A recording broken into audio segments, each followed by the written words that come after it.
Selamat malam para pendengar Misteri Jam 12. Bersama saya sekali lagi, Zari Ismail, dalam ruangan ini di Ria 897 FM. Kita mulakan kisah yang pertama pada malam ini, hasil kiriman daripada seorang teman Facebook bernama Balkis Minok, atau dengan nama panggilannya Mak. Mengatakan, Assalamualaikum Zar dan juga para pendengar Misteri Jam 12. Mak ada pengalaman cerita seram baru-baru ini. Untuk pengetahuan semua, Mak ni rabun penglihatan 70% impak dan kaki kanan Mak dipotong sejak tahun 2011. Buat masa sekarang, Mak menumpang dengan menantu lelaki Mak. Isterinya ataupun anak perempuan Mak bertugas di Dubai. Jadi Mak hanya tinggal berdua dengan menantu. Rumah menantu Mak di Sengkang dia sewakan dan kami sewa rumah teres di Johor Bahru di Taman Pelangi.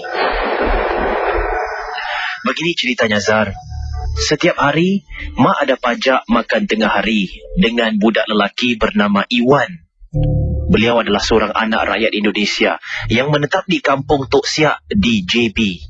Dia baru berusia 13 tahun Zar. Setiap hari dia akan datang membawa makanan untuk Mak dengan menaiki basikalnya. Dan ketika beliau lalu di hadapan rumah Mak, pasti dan mesti dia akan membunyikan loceng basikalnya. Jadi Mak tahulah dia sudah pun sampai di perkarangan rumah Mak. Sedap juga masakan ibunya, mesti ada sambal pecel dan ulam-ulamannya. Dah hampir 1 tahun budak Iwan ni ulang alik ke rumah Mak Zah. Sayang Mak kat dia.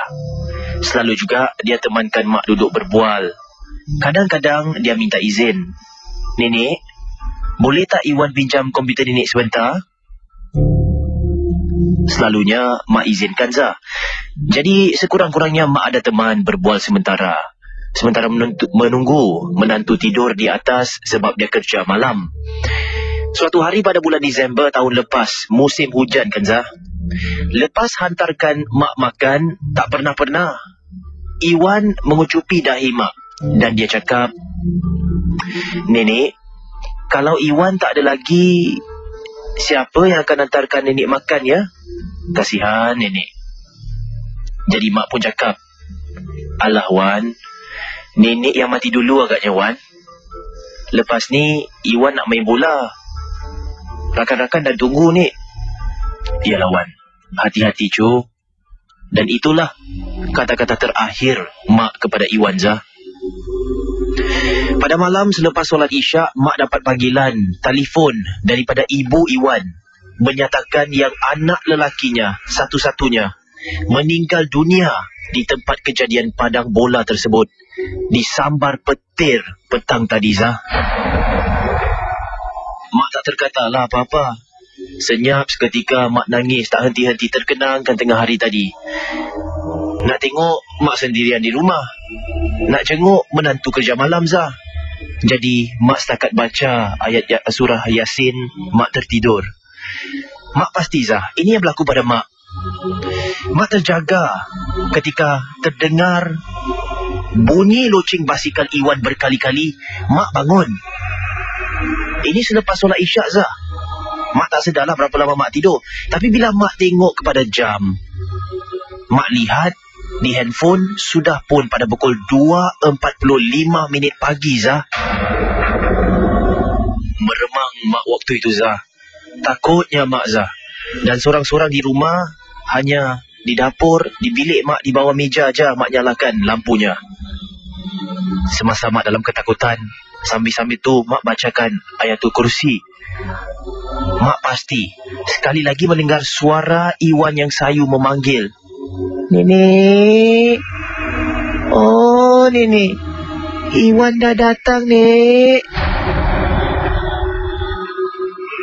Mak dah benar-benar takut sangat. Pagi itu Mak dah tak tahu apa nak buat.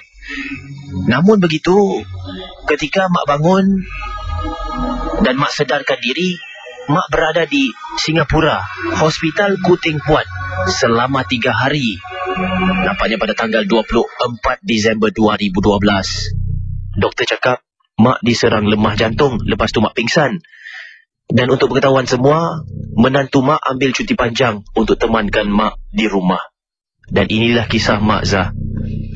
Mak tak pasti siapakah yang telah pun mak dengar ketika mak bangun pada pukul 2.45 minit pagi tadi. Terima kasih dan selamat malam. Siapakah mungkin yang telah pun mak mendengar ketika bangun terkejut daripada lamunan tidur pada jam 2.45 minit pagi?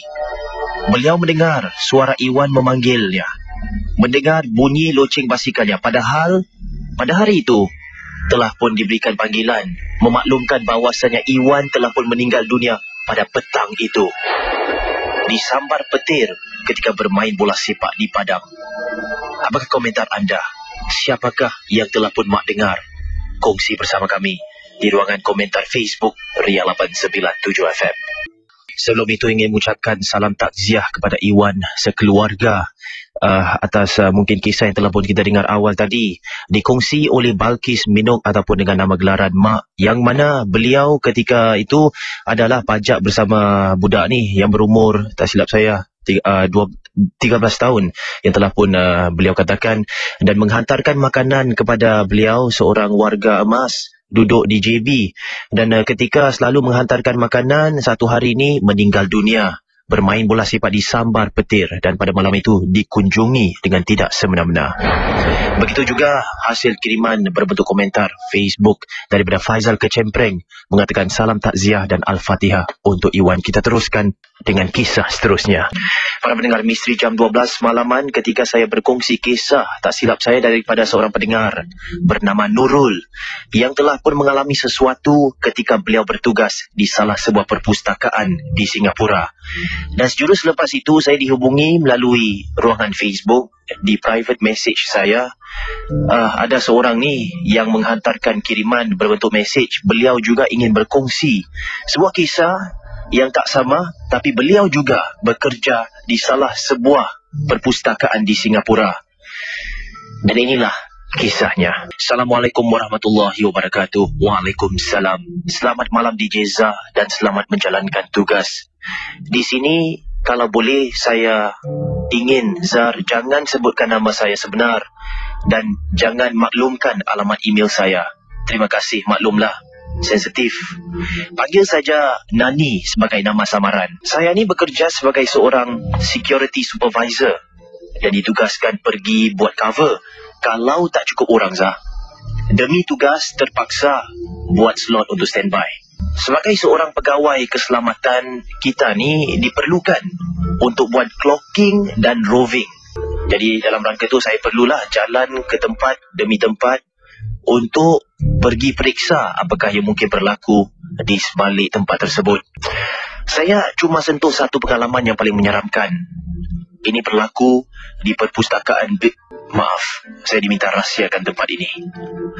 Untuk pengetahuan pendengar, perpustakaan ini adalah bekas tapak kubur Cina yang telah lama dikorek dan banyak bangunan yang telah didirikan, termasuk perpustakaan. Mungkin ramai penduduk yang tinggal di sana sudah ketahui asal usul tempat itu.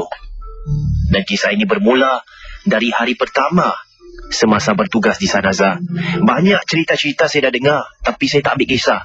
Dari tingkat atas hingga ke basement tempat session kanak-kanak, kita perlu buat roving. Namun begitu, tepat pada pukul 7 malam, saya perlu buat clocking. Semasa nak buat clocking di basement, satu penjuru terletak betul-betul berdekatan dengan tandas. Ketika saya mampir terhadap tandas tersebut, tiba-tiba bulu rumah saya meremang, Zah. Terasa sejuk sangat, bagaikan sedang bermimpi. Saya terasa pula ada angin yang kuat menghembus di sebelah bahu saya. Dan ketika saya jalan, saya tiba-tiba ternampak sosok perempuan Cina yang berada betul-betul berdekatan dengan tandas yang saya maksudkan, Zah. Saya masih ingat lagi, beliau memakai pakaian serba hitam. Namun begitu, ketika saya tidak mampu untuk bergerak, terkaku saya sementara. Saya berjaya melihat di arah kakinya. Para pendengar Misteri Jam 12, kaki wanita tersebut tidak jejak lantai, Zah. Yang lebih memeranjatkan lagi, sebelum sempat saya menyapa, Wanita itu jalan menuju ke arah tembok bertentangan. Dan apa yang berlaku selepas itu memang nak buat saya pingsan, Zah. Beliau berjalan dan tembus tembok itu, Zah. Para pendengar Misteri Jam 12, anda bayangkan perasaan saya ketika melihat wanita Cina itu berpakaian serba hitam, tidak menjejakkan kakinya di lantai, selepas itu menembusi sebuah tembok yang ada di sana. Tentu sekali dalam perasaan yang gemetar. Dan ketika itu tidak ramai pengunjung. Ini berlaku pada 7 malam, Zah. Baru saya percaya ini adalah benar, kerana ramai pegawai keselamatan tidak mahu bertugas di sana. Yang paling terasa, bila perpustakaan ditutup, saya harus cek tandas, pastikan tiada seseorang yang tinggal di dalam. Selalunya saya kena pekik dari luar. Hello? Anyone inside? Hello? Anyone inside? Baik tandas lelaki atau tandas perempuan, saya perlu lakukan sedemikian sebelum lampu tandas dimatikan. Yang paling menakutkan, Zah, bila staf perpustakaan harus ke atas untuk punch card di lantai 4 sebelum pulang. Tinggal saya seseorang menunggu di pintu gelas ataupun glass door di hadapan kaunter depan lantai 1. Sehingga mereka turun menaiki lift lah. Bila tinggal seorang bertemankan lampu-lampu dimmer, saya dapat rasakan macam ada orang perhatikan saya di dalam. Untuk melawan perasaan takut kini, saya hanya mampu membaca ayat 3 Qul dan surah ayat kursi bagi melawan perasaan yang tidak enak. Rasa cukuplah untuk berkongsi pengalaman setakat ini kerana telah banyak melalui pelbagai cabaran dan dugaan ketika bertugas di perpustakaan yang lain juga. Terima kasih, Zar, dan selamat malam. Assalamualaikum warahmatullahi wabarakatuh. Para pendengar Misteri Jam 12, saya buka talian kini untuk anda berkongsi kisah pada malam ini. Rasanya tidak adil seketika saya hanya membaca kiriman email yang telah pun dihantarkan 669-11897. Silakan saya buka talian. Hello, siapa di sana? Hello, siapa di sana? Saya Syah. Syah, kalau boleh jauhkan jarak mulut anda dengan telefon. Dengar macam muffled gitu, Syah. Okey, sekejap. Okay. Ya, Syah, ini mengenai buat panggilan daripada mana ni, Syah? Saya membuat panggilan daripada sebuah pulau daerah Singapura. Ini kisah yang baru saja anda alami ataupun apa? Sudah hampir setahun benda ni berlaku. Okey, silakan Syah dengan kisah anda. Okay. Saya sebenarnya baru habis pergi makan negara di sebuah pulau di Singapura. Ya. Ya, dan semasa saya dalam pulau ni, tugas saya adalah sebagai seorang penjaga ataupun orang pengemis kita. Okey, dan setiap malam saya akan bekerja dengan 5 orang lain medik di dalam pusat kesihatan tu lah. Ya.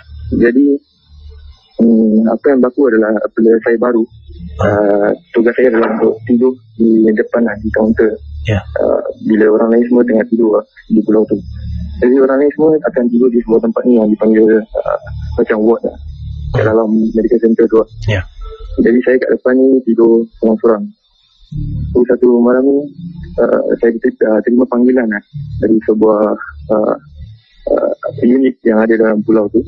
Dan unit tu katakan yang ada seorang daripada askar mereka yang sakit lah. Kami macam, saya macam malas lah. Malam-malam pun nak sakit-sakit ni pun.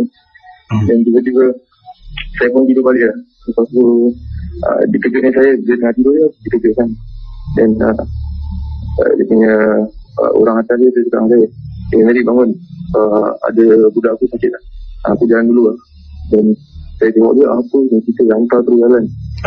Saya pun terbangun, ambil cermata saya, taruh cermata, pakai cermata, saya bangunkan diri. Di depan kaunter saya tu ada banyak tempat duduk apa tingkat poliklinik tu. Ya. Jadi saya pun tengok. Dan saya tengok di depan saya nampak orang rekrut.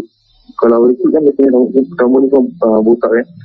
Jadi bila saya lihat rekrut tu, rambut ni yang botak tu, dia sedang sikat rambut ni. Macam seorang perempuan di depan cermin. Dan saya pun depan dia tengok rekrut tu sedang sikat rambut. Padahal dia tak ada rambut panjang pun. Saya pun dah cuak lah. Saya cuba baca apa-apa yang saya ingat, ayat kursi je, keluarkan surah Yasin, saya simpan baca dengan surah Yasin ni. Dan dia semua stare je kat saya, tengok. Saya pun takut, saya angkat kaki pergi dekat ward belakang tu, cari kawan-kawan saya yang lain lah. Dan juga tu happen that day dalam ward tu, teman-teman saya semua orang Melayu kita lah. Saya panggil semua, bro, ada masalah kat depan. Saya cakap, apa korang kata aku malam buta ni, apa dah suruh dia balik lah. Tak ni betul ni korang tengok. Jadi ada 5 orang kat dalam ward tu, 4 orang je keluar. Satu ni macam dia dah malas, cakap aku nak tidur. Jadi 4 orang ni keluar tengok, alamak ni dah rabak ni. Semua tengok, sampai kawan saya azankan lah. Kawan saya dah azankan, dia tengok dia main-mainkan azan tu. Jadi dia ikut aluran azan tu sekali. Dia main-mainkan lah, macam mengejek-ngejek lah. Jadi kita pun dah tak tahu apa nak buat lah. Jadi kita pun terdiam kat situ. Dan kita panggil lah doktor kita yang ada kat dalam. Kita bukan doktor. Doktor, he got a problem lah. This soldier is experiencing some possession case. Doktor keluar, as professional nowadays, it's not a possession case. It's just an altered mental state, cannot think. I'll give him something to sleep, then we will send him up to hospital. Jadi doktor dah buat gitu, doktor pun pergi tidur. Saya cakap, doktor dah tidur, apa cerita ni sekarang? So kawan dia cakap, tak apa, kita sabar, kita try ambil dia punya parameters lah, ambil dia punya blood pressure apa. Jadi kawan saya pun yang beranikan diri, pegang dia, saya pasangkan itu blood pressure benda kat tangan dia. Maaf, ketika anda cuba pasangkan alat itu di tangannya, beliau tak menggerang kesakitan ataupun cuba lawan lah? Tak, dia cuma stare je kat orang tu. Jadi kita pun beranikan diri, kita pasangkan itu blood pressure dekat dan kita on mesin tu. Jadi tak ada panggilan kita, bila kita tengok mesin tu tak ada reading apa-apa pun. Jadi dia tak ada, ni masih mesin fault, cannot be. Dan kita pegang mesin, pakai juga mesin yang saya lagi satu, pasang juga mesin tu, tak ada pun apa-apa reading pun. Tak ada blood pressure, tak ada pulse rate, tak ada apa. Kita cakap dia budak ni dah tak buat apa-apa lah. Jadi kita tak berani nak bawa dia keluar dari tempat tu. Pasal kita semua macam ada this preconceived notions about this supernatural stuff. Because we grew up in a Malay society. So what happened was, kita pergi ke atas cari orang-orang lain yang kat dalam pulau tu lah. Kawan-kawan kita pun tidur kat tempat lain. Kita ajak satu budak India ni, daripada India. Dia turun, what is this? What possession is? I'm not scared. So dia okay, I'm not scared, you settle the case lah. Dia datang, dia tarik budak ni, dia suruh sambil dari stretcher. Tampak dia kat stretcher tu, kita baringkan dia kat tu, kita ikat dia. Terus dia dah ikat dia kat situ, so dia berontai-rontai. Terus doktor cakap, okay, give him this ubat untuk epilepsi. Kita injekkan ubat dekat badan dia, dia tak tidur di sini. Maksudnya benda tu kalau kita injek sekali, orang tu tak tidur for at least 6 hours. Dia masih berontai-rontai. Dia cakap, ni benda macam mana? Aku doktor, dia doktor. Maksudnya kita nak keluarkan dia cakap kat pulau ni. Dia cakap, I don't care, get him out of this place. So jadi kita terpaksa hantar satu orang daripada Amerika ni. Satu orang ni kena ikut dia keluar, naik sebuah kapal kecil. Medik ni seorang, driver boat tu, 2 orang hantar angkat ni keluar. Jadi orang yang hantar dia keluar ni, dia dah cuak juga, macam mana aku buat ni, tak sabar je lah, hantar dia. Sampai sekarang dia dah hantar, patah balik. Saya tanya dia, apa dia dah dalam bot tu? Dia cakap, aku tak nak bilang korang, aku tak nak takut korang lagi. Jadi sampai sekarang anda tidak tahu apa sebenarnya yang berlaku padanya sebelum? Lepas sehari lepas tu, budak ni balik kat pulau yang saya tinggalnya. Saya bekerja.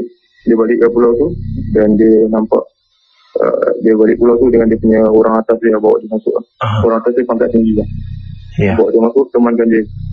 Itu dekat tempat ferry tu. Dia masuk, dia jalan ke sebelah orang atas tu. Dia tolak orang atas tu dekat tembok, dia cekik dan angkat orang atas tu. Dia cakap dia, I want to go home, send me home now. So, atau okay, dia send me home.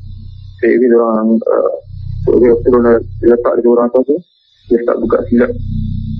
Dia dah buka silat. Dia panggil pula kita lah, orang-orang medical staff yang datang. Dia datang, kawan saya azankan kat sana.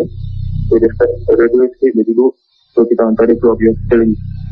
Dan sehari lepas tu, dia datang kat pulau ni dengan mak dia. Mak dia macam temankan dia yang ambil barang-barang dia balik lah. Saya dengan cerita, perkara ni berlaku pasal mak dia, datuk dia kan nenek dia simpan barang. Dan pas turunkan benda tu dekat dia, dan dia macam tak nak menerima benda ni. Lepas tu dia dikacau di tempat ni. Itu saja tugas saya. Baiklah, terima kasih. Anda berada di tempat tugasan sekarang? Okey, hati-hati ya. Terima kasih kerana sudah berkongsi kisah. Selamat malam. Begitulah dia, kisah mengenai seorang yang menjalani perkhidmatan negara. Dan ketika beliau sedang melakukan tugasan, ternampak, mungkin sedikit sinopsis, ternampak ada seorang lah, kononnya pesakit duduk di hadapan di tempat poliklinik begitu kan. Duduk dah lah, rambutnya pendek tapi sikat-sikat lagi.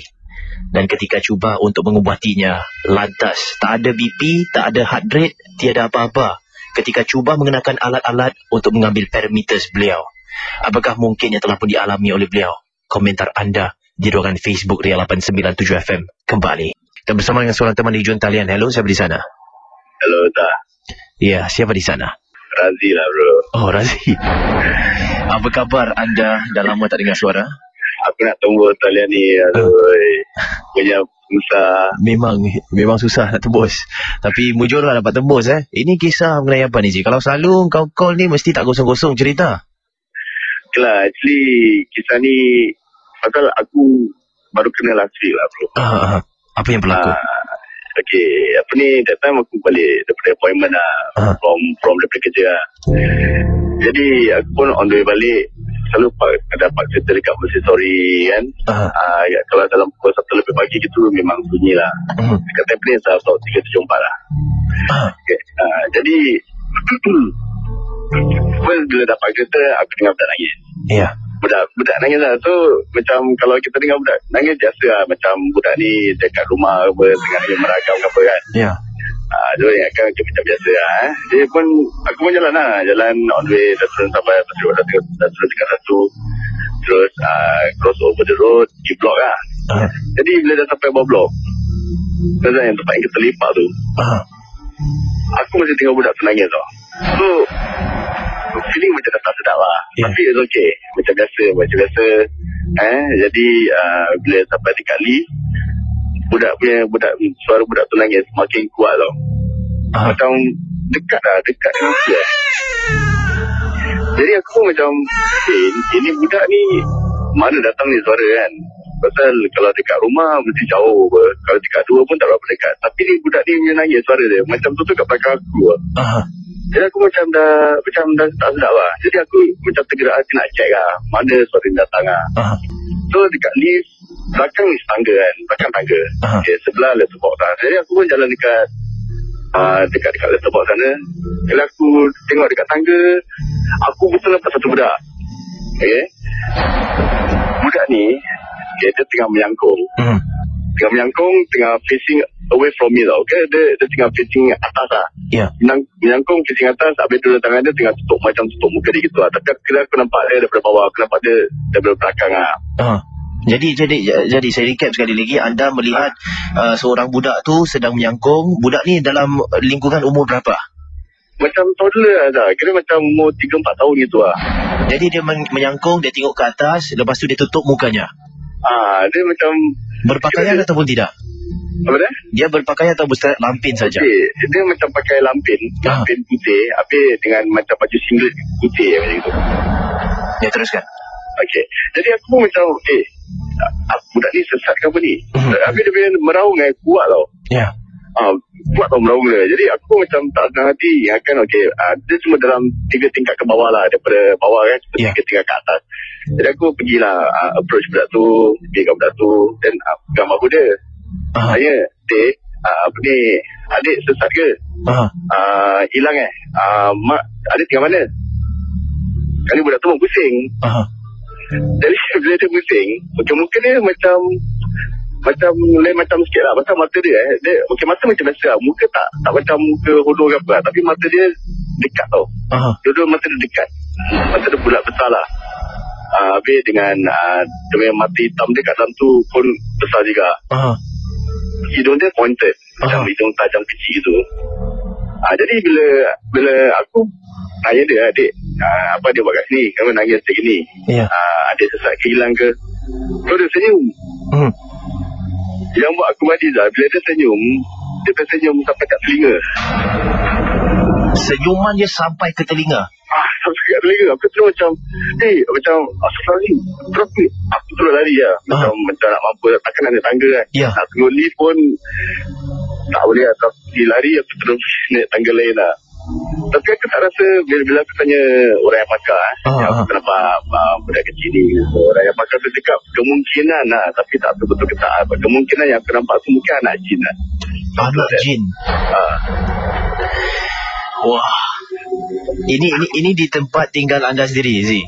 Kat sana lah. Kalau macam ni dah tak boleh lepak lah, kena cari pot lain. Ada lain pot lah bro. Tapi kalau macam ni cuma satu advice lah, satu nasihat lah yang aku nak kasih ni kepada pendengar Ria. Ya. Apa nak ambil contoh, kalau macam malam-malam terdengar orang nangis ke, kalau macam dekat tu, aku rasa kita buat bodoh dah. Angkat kaki jalan dah, tak boleh cari lah. Baiklah, terima kasih Razi kerana sudi berkongsi kisah. Berhati-hati ketika ingin pulang ya. Ya bro. Begitulah keadaannya Raja Razi, seorang teman saya ke udara awal tadi, susah menembusi bilik siaran ini dan berkongsi kisah pengalaman mendengar seorang anak kecil, bayi kecil yang menangis ketika melihat ke arah bayi tersebut di penjuru tu. Ialah seorang budak berumur 3 ataupun 4 tahun. Anda bayangkan, mungkin ada anak sedemikian ataupun ada teman-teman anda yang ada anak berumur 3 ataupun 4 tahun. Bayangkan ianya menyangkung, tutup mukanya, melihat ke arah atas. Sempat Razi menegur, membuka matanya dan melihat raut wajah. Nampaknya seorang anak tu boleh senyum daripada telinga ke hujung telinga. Kalau saya pun badi, babe. Terima kasih Razi kerana sudi berkongsi kisah pada malam ini. Hello, siapa di ujung talian? Ya, Azwar Ismail. Ya, siapa di sana? Saya Kunti sini. Kunti namanya? Nama Kunti. Ini nama samaran lah. Ini buat panggilan daripada mana ni, Kunti? Saya buat panggilan daripada Malaysia. Okey. Baiklah, silakan. Ini kisah mengenai apa ni, Kunti? Ini kisah kejadian masa saya berjual garam di Singapura. Kejap. Awak menjual garam di Singapura? Saya. Ini jual secara yang betul-betul ke ataupun mungkin anda mengistilahkan jual garam yang anda tahu apa yang saya maksudkan? Okey, ceritanya sebegini. Saya tidak, masa umur saya 16 tahun itu, saya tidak tahu apa terjadinya yang dekat orang ajak saya ni pergi tempat yang nak di destinasinya. Tapi apabila sampai di destinasinya, kawan-kawan saya sudah buka table dan event di sana dan dia kasih saya garam 2 untuk dijual di kubur itu. Ya. Apabila saya jual di kubur itu, saya tidak tahu apa yang mereka nak buat. Jadi apabila saya jual, benda itu saya terasa ada benda macam seperti kain ambil garam di tangan saya. Sekejap. Saya nak tanya, awak buat perkara ni anda tak dimaklumkan oleh teman-teman lah yang anda nak buatkan sedemikian? Tidak. Lepas tu anda dibawakan, teman anda bawa anda ke tempat perkuburan. Lepas tu diorang set upkan meja dan sebagainya seperti mana yang anda katakan tu. Lepas tu dia suruh anda duduk lah. Ya, suruh saya berdiri.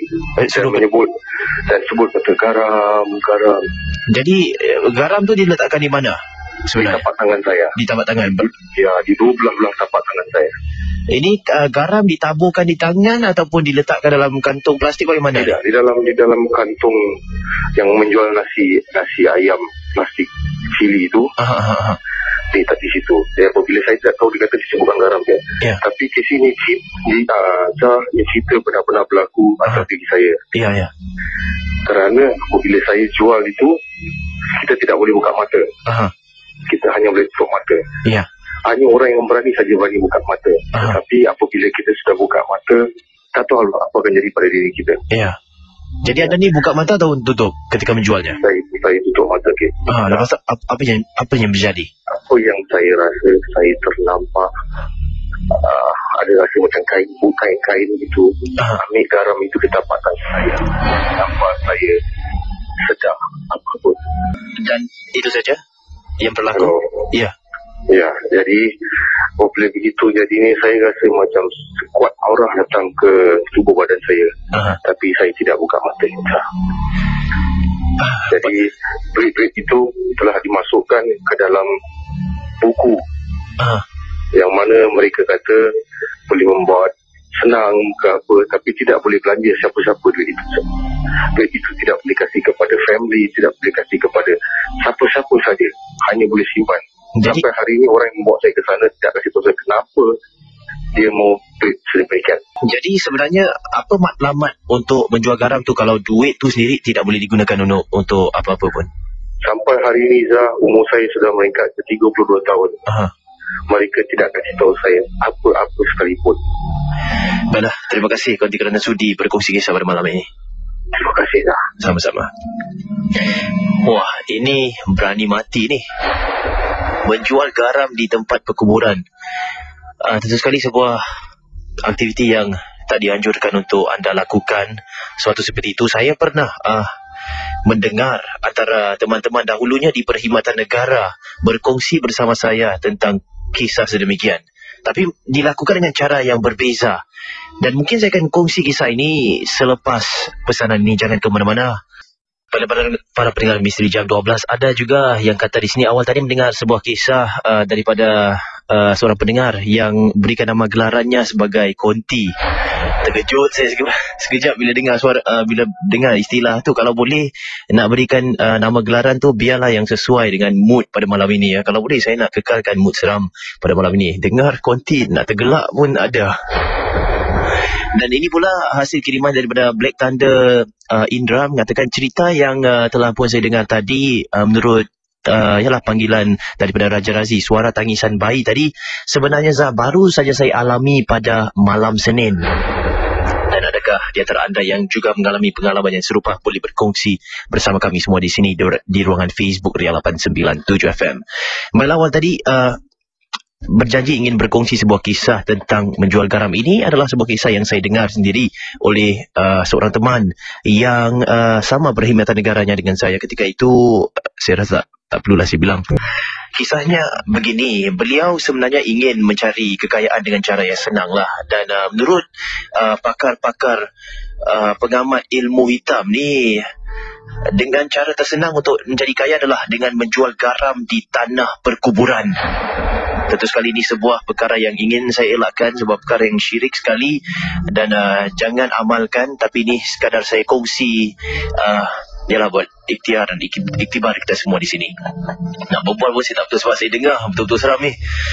Jadi apa yang berlaku kepada teman ni ketika beliau pergi ke sana, beliau dalam keadaan yang terdesak sebenarnya. Terdesaklah sangat, ingin perlukan wang lah. Saya tak tahu sama ada beliau dikejar Tai Long ataupun sebagainya, tapi beliau katakan kepada saya beliau dalam keadaan yang terdesak.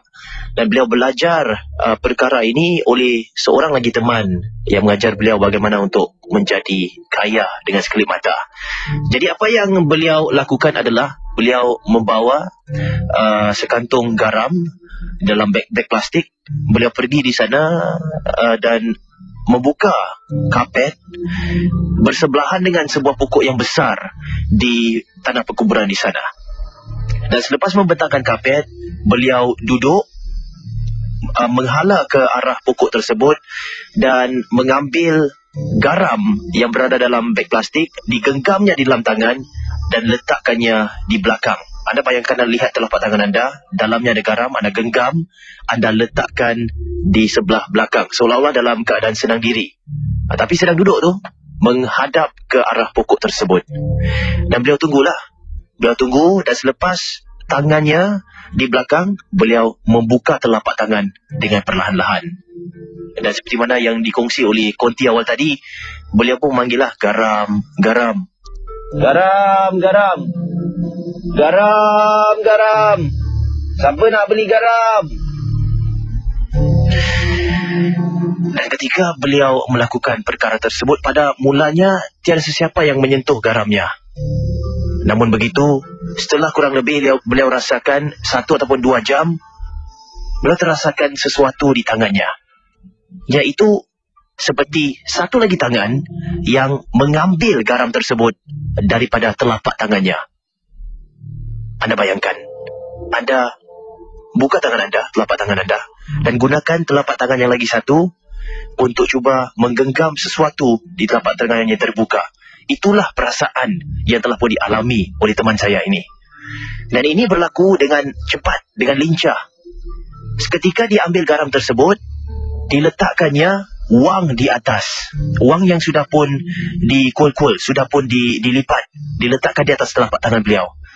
Jadi setiap kali garam habis, beliau ambil lagi di dalam kantung, buka sekali lagi, dan tangan itu mengambilnya, meletakkannya duit.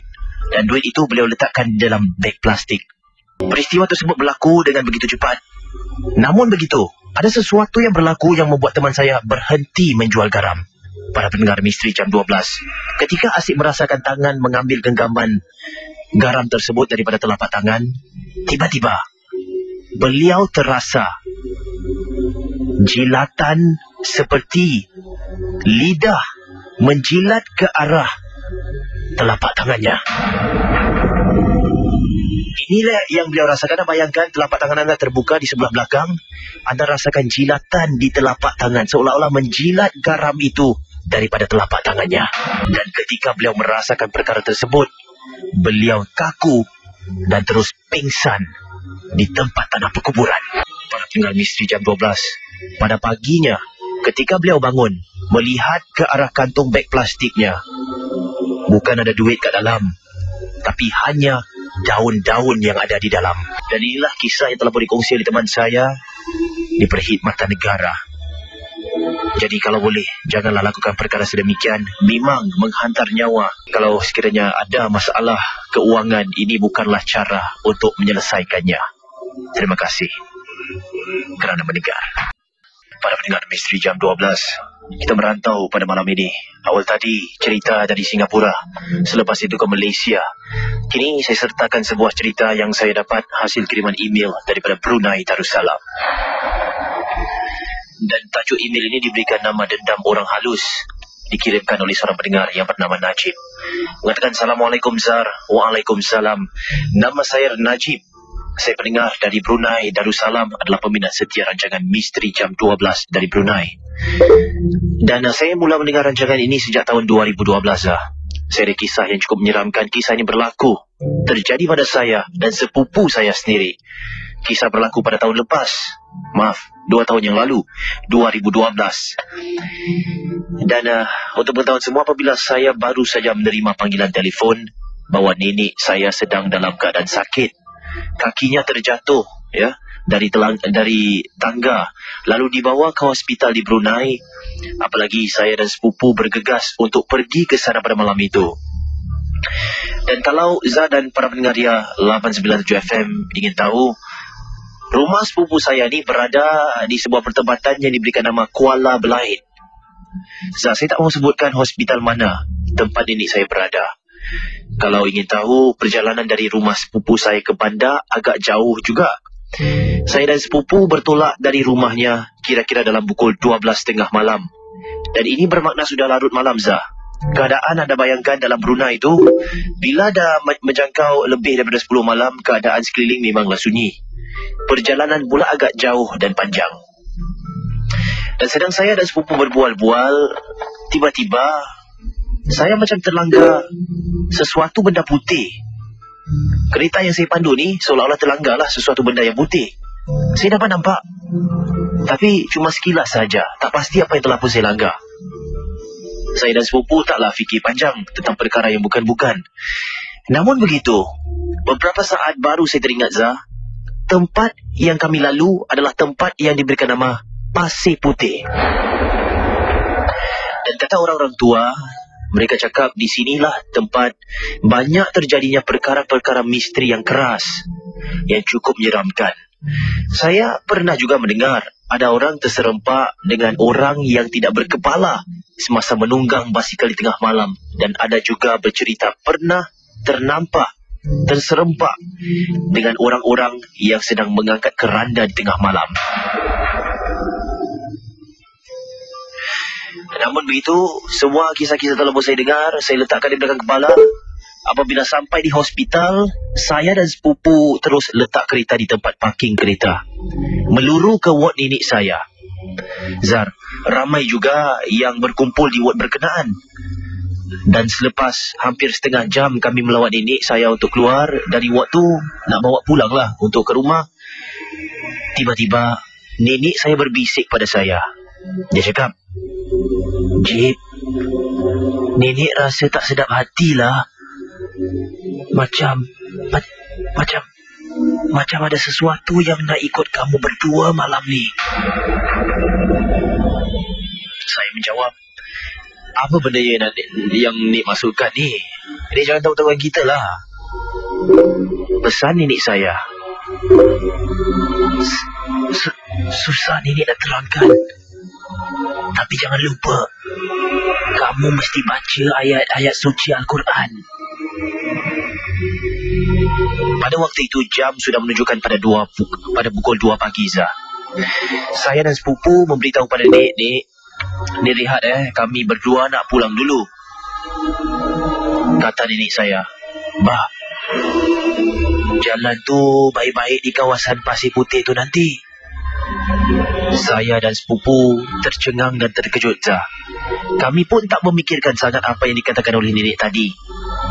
Kami pun terus meneruskan perjalanan kami. Saya dan sepupu kembali melintasi kawasan Pasir Putih tadi.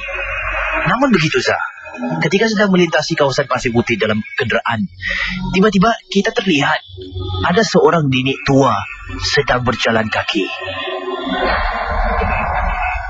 Kelihatan nenek itu melambai-lambai ke arah kereta saya. Saya pun perlahankan kereta untuk bertanya dekat makcik itu. Saya tanya, Makcik nak ke mana ni, makcik? Jawab makcik itu, Makcik ni baru pulang dari rumah sakit, nak. Dalam perjalanan tadi, basikal tergugur ke dalam parit. Basikal makcik rosak tayarnya. Saya pun macam kesian juga, Zah, melihat makcik jalan seorang diri. Saya pun cakap, Bah, baik dah makcik menumpang kereta saya ni. Terima kasih, nak. Sama-sama, jawab saya. Kami pun teruskan perjalanan, Zah. Tiba-tiba saya dan sepupu saya terlihat ramai orang berbaris di tepi jalan raya. Apabila kereta saya mendekati mereka, saya cukup terkejut melihat wajah orang-orang yang berbaris di tepi jalan raya itu. Wajah-wajah mereka cukup mengerikan dan menyeramkan, Zah. Ini yang saya nampak. Terus terang saya bilang pada anda, ada yang muka buruk seperti Pontianak, ada yang seperti mayat. Selepas itu, saya ingin bertanyalah pada makcik tersebut. Saya toleh. Saya cakap, Makcik tahu ke siapa mereka semua ni? Makcik itu tidak menjawab pertanyaan saya, Zah. Apabila saya toleh ke belakang untuk melihat wajah makcik tersebut, alangkah terperanjatnya saya, Zah. Yang duduk di belakang bukan lagi seorang makcik, tapi seorang Pontianak, Zah. Menyeramkan, berambut panjang, wajahnya mak buruk, Zah. Matanya tersembul keluar, bergigi taring tajam memerhatikan saya, Zah, di belakang. Pas itu, saya dan sepupu cuba untuk tenangkan diri, membaca ayat-ayat suci Al-Quranul Karim. Dan lembaga itu menjerit-jerit kepanasan.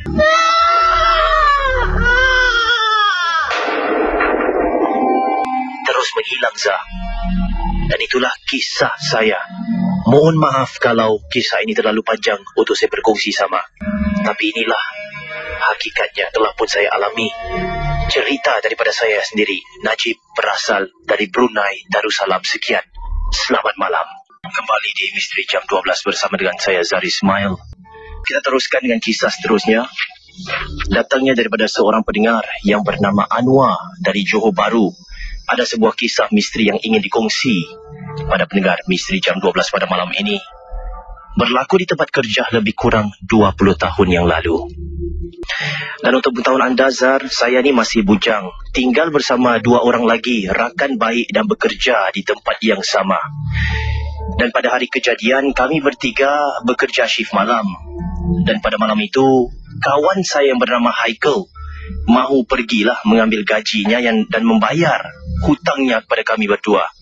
Memang si Haikal ni ada hutang pada kami berdua, dah lama beliau tangguhkan. Dan beliau rasakan pada malam itu memang malam yang sesuai untuk membayar hutangnya kepada kami berdua.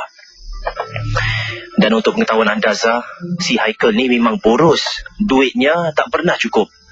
Dan kamilah yang selalu memberi pinjaman kepadanya. kami beritahu kepadanya, tak apalah, engkau jangan ambil dulu kalau kau nak bayar hutang kau. Nanti besok je lah kita ambil sama-sama. Dan si Haikal pun berkata, tak apalah, aku nak ambil juga, nak bayar hutang korang malam ni. Dia tetap berkeras mahu pergi walaupun kami menghalangnya, Zah. Lagipun beliau katakan lagi, aku dah janji dengan tunang aku dah, malam ni aku nak pergi ambil, kata Haikal. Lalu pergilah Haikal ke bank bersama tunangnya dengan menaiki motosikal. Sedang saya bekerja melihat jam tepat pada pukul 12.30 malam, si Haikal Niza tak balik-balik lagi. Saya pun pergi ke bilik air dan selesai di bilik air saya pun keluar. Sedang saya ingin keluar, saya ternampak Haikal menuju ke saya dan memberi duit itu pada saya, Zah. Saya tanya kepadanya, Haikal, kenapa lama sangat kau pergi ni? Sorry bro, tak ke mana, cuma ada hal sikit tadi. Aku maaflah kalau aku, yalah selama ni kita berkawan kan, ada tersalah kata ke apa-apa, kata si Haikal, lalu pergi semula di motornya. Saya menjadi hairan kenapa Haikal pada malam ini biasanya dia seorang yang ceria, tapi malam ini nampak agak kesedihan dan suram ketika beliau ingin memberikan uang itu kepada saya. Saya juga hairan kenapa beliau meminta maaf kepada saya pada malam itu. Sedangkan sebelum ni Haikal memang tak pernah pun minta maaf dengan setiap kesalahan yang beliau lakukan. Saya pun pergilah berjumpa rakan saya yang seorang lagi ni. Sedang saya mencarinya, dia berlari ke arah saya dan berkata, tadi aku jumpa Haikal. Dia bayar hutang kau. Sekarang kalau kau nak tahu, dia dalam keadaan berdarah lah sebab kemalangan motosikal. Tadi aku jumpa dia tak ada apa-apa pun. Bila kau jumpa dia? Tanya rakan saya ni. Baru sekejap tadi kat bilik air. Aku pun jumpa dia berdarah kat bilik air. Dia cedera teruk. Dia cakap dia kemalangan kat simpang depan tu, kata rakan saya lagi. Saya menjadi hairan lah, rakan saya jumpa dia cedera, lalu lepas itu saya jumpa dia dalam keadaan tak apa-apa. Jadi mana satu cerita yang betul ni? Kami pun terus pergi ke tempat kejadian, tempat yang dikatakan ada satu kemalangan yang berlaku. Dan sampai di tempat kemalangan, saya ternampak tunang si Haikal duduk di tepi jalan sedang dalam keadaan yang menangis. Saya pun menghampiri tunangnya dan bertanya, Haikal mana? Motor dia mau mana? Tunang Haikal menjawab, Haikal dah mati. Motornya ada dalam longgang besar tu. Tapi tadi dia ada jumpa apa? Haikal ada beri duit ni. Ini duit dia. Saya berkata sambil tunjukkan duit yang telah pun diberikan Haikal tadi. Mana boleh. Haikal ke sana, kami dalam perjalanan pulang. Lepas tu kena kemalangan jam 11 tadi. Saya terdiam dan termenung. Siapakah yang memberikan duit ini kepada saya? Dan sejak kejadian itu, saya dan rakan selalu mengalami kejadian yang seram di bilik air yang sama. Saya selalu terdengar suara Haikal memanggil dan rakan saya selalu melihat susuk tubuh si Haikal. Saya mengambil keputusan untuk berhenti bekerja dan bertemu pada para pakar. Ustaz itu berkata bahawasanya yang memberikan duit itu memang roh Haikal ni. Ustaz tu yang cakap lah. Sebab duit itu tidak hilang. Rohnya yang datang menunaikan hajat terakhir. Mungkin betul katanya, orang yang roh ada di kalangan di awangan selagi mayat tidak lagi dikebumikan. Itulah kisah saya pada malam ini. Bertemu dengan rakan saya seolah-olah mati hidup semula. Terima kasih Zar dan selamat malam. Para pendengar misteri jam 12, saya akan bacakan kisah yang terakhir pada malam ini. Datangnya daripada seorang yang bernama Sabaria. Dan kisah ini berlaku ke atas seorang pelayan hotel yang bernama Adi. Ini adalah kisah yang diberitahu oleh Sabaria kepada kami semua di sini. Dan Adi ini bukan nama sebenar. Dan untuk pengetahuan semua, cerita ini berbunyi begini. Adi dalam perjalanan ingin pulang dari Hotel Amsari menuju ke rumahnya pada ketika itu. Tapi sebelum tu eloklah saya memberitahu bahawasanya saya membacakan kiriman email ni, apa yang telah pun beliau tuliskan. Saya sendiri tidak pasti apakah hubungan Sabaria dan juga Adi di sini. Tapi saya akan bacakan seperti mana yang beliau telah pun menghantarkannya kepada saya. Adi dalam perjalanan ingin pulang dari Hotel Amsari menuju ke rumahnya. Dan waktu itu jam menunjukkan tepat pada pukul 12.40 malam. Maklumlah, waktu itu Adi terpaksa jaga acara makan malam di tempat kerjanya. Dan sebab itu dia pulang lewat sehinggalah ke tengah malam. Hampir setiap hari, Adi melalui di hadapan rumah kosong tersebut. Jalan itu merupakan satu-satunya jalan pintas untuk pulang ke rumahnya. Sampai di jalan sekitar rumah kosong tersebut, dia ternampak seorang wanita berbaju putih sedang menangis terisak-isak.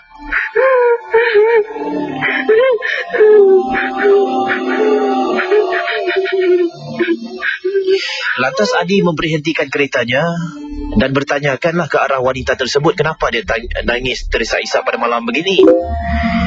Wanita tersebut menangis sambil menunjukkan ke arah jalan yang ingin ditujui.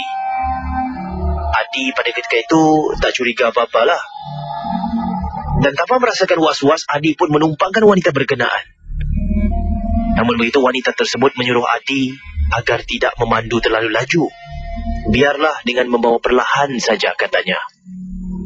Dan wanita itu kata lagi bahawa dia telah kehilangan keluarga tercinta ketika dia berusia 15 tahun. Dia kata lagi bercerita sambil menangis terisak-isak ketika melihat kematian ayah, ibu serta abangnya dibunuh oleh perompak. Adi cuba tenangkan wanita berkenaan dengan mengatakan bahawa setiap manusia pasti akan kehilangan orang yang disayangi. Tapi wanita itu terus bercerita pada Adi bahawa berlaku satu kejadian pada dirinya. Wanita itu memberitahu Adi bahawa dia pernah mengelah tangannya sendiri akibat tekanan perasaan. Lantas Adi pun tanya pada wanita tersebut, "Kenapa kau buat macam itu?" Wanita tersebut terus melihat ke arah Adi dan mengatakan padanya, "Awak nampak rumah di ujung tu? Kat situlah saya bunuh diri dengan mengelah tangan saya sendiri." Para pendengar Misteri Jam 12, Adi terus membaca ayat-ayat suci Al-Quran yang terlintas dalam kepala. Yang terdengar pada ketika itu hanya hilaian ketawa serta tangisan wanita berkenaan.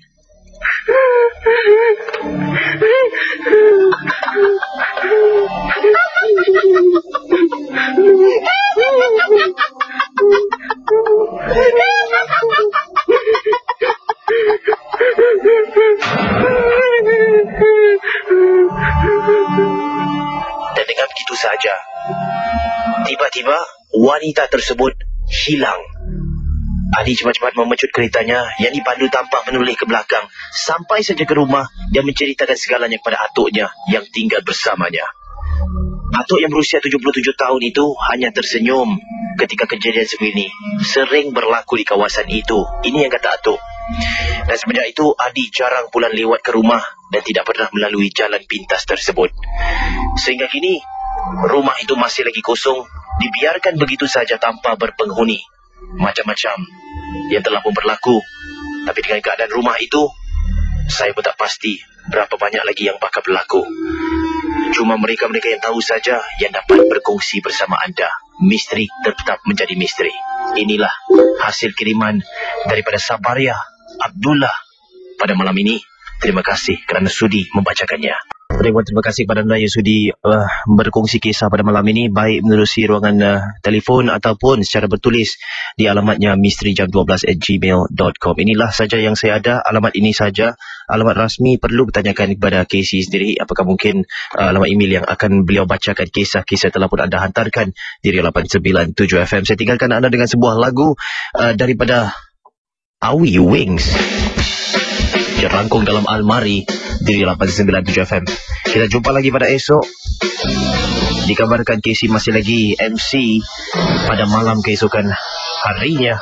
Jadi teruskan menghantarkan kiriman email anda di misterijam12@gmail.com. Email yang boleh saya baca. Kita jumpa lagi, selamat malam.